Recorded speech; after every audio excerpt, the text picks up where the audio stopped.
Hello guys, welcome to Pronouncist, your pronunciation guide. Today we will learn how to pronounce the word shown on the screen, harbinger. First, let's hear its American pronunciation. Harbinger.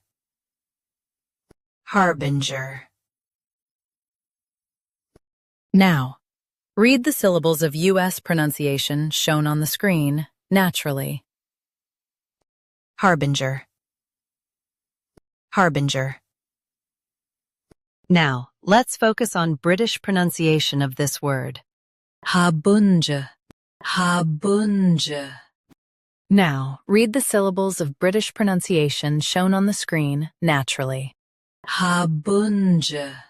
Harbinger. US har, UK ha, and junner versus ya. Practice repeatedly and you'll soon be able to say this word perfectly. The best way to practice is to repeat the syllable multiple times. The meaning of the word is a sign of something coming. Try repeating this word several times to improve your pronunciation.